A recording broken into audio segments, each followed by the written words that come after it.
किशोरीताई पेडणेकर आपल्या सोबत आहेत। ताई, आजच्या दिवसाचं वर्णन तुम्ही काय कराल नेमकं? आजच्या दिवसाचं वर्णन, ज्या गोष्टीसाठी महाराष्ट्राचे 105 हुतात्मे शहीद झाले महाराष्ट्रासाठी, त्यांना खऱ्या अर्थाने ही श्रद्धांजली आहे। कारण गेल्या 3 वर्ष म्हणजे ह्याच्या आधी तर गळचेपी होतीच, पण गेल्या 3 वर्षात ज्या पद्धतीने बरोबर सोयीनुसार मुंगीच्या पावलांनी जी चाल होते, म्हणजे हिंदू मुस्लिम झाली, प्रांतवार झाल्यानंतर भाषा, मला वाटतं हे खूप रॉंग होत होतं आणि त्याची आता खऱ्या अर्थाने नांदी आहे की ह्या चुकीला दुरुस्ती नाही।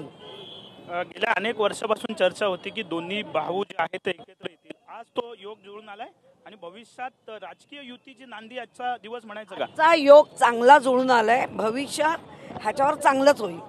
ज्या पद्धतीनं हिंदी सक्ती जी आहे ती करण्यात आली आणि त्यानंतर मराठीचा मुद्दा जो आहे तो दोन्ही पक्षांनी लावून धरला, आजचा विजय जल्लोष साजरा होतोय, किती आनंद आहे सगळ्या कार्यकर्त्यांमध्ये? काय प्रचंड आनंद आहे। जसं त्या समुद्राला उधाण आलंय तसं इकडे मनसैनिक शिवसैनिकांच्या आनंदाला उधाण आलंय। मुंबई महापालिकेमध्ये उधाण दिसून येईल। आम्ही निवडणूक डोळ्यासमोर करत नाही, पहिला आधी महाराष्ट्र टिकला, मुंबई टिकली आणि मराठी तरच हे सगळं शक्य आहे। आम्ही पहिलं ते बघतोय। मराठी भाषा बोलणार नाही असं जे आहे ते काही व्यापारी म्हणतात, त्यावरती तुमचे काय? त्याच्या पद्धतीने उत्तर दिलंय आणि पुढेही देऊ। आणि काल जे आदल्या दिवशी तुम्हाला जे दाखवलं गेलं मीरा भाईंदर, मराठी बाणा काय असतो तो कालही दाखवला गेला।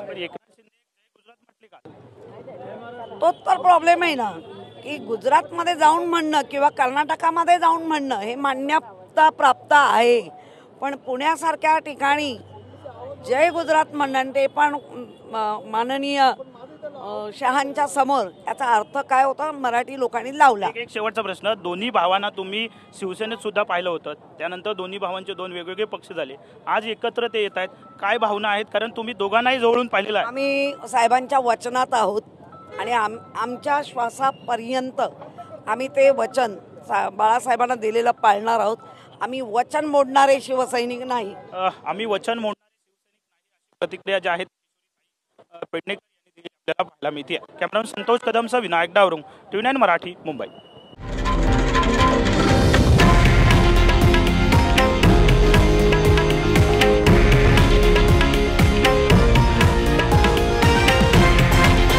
हे आहे देशातील नंबर 1 न्यूज नेटवर्क आणि आपण पाहत आहात TV9 मराठी, एकमेव।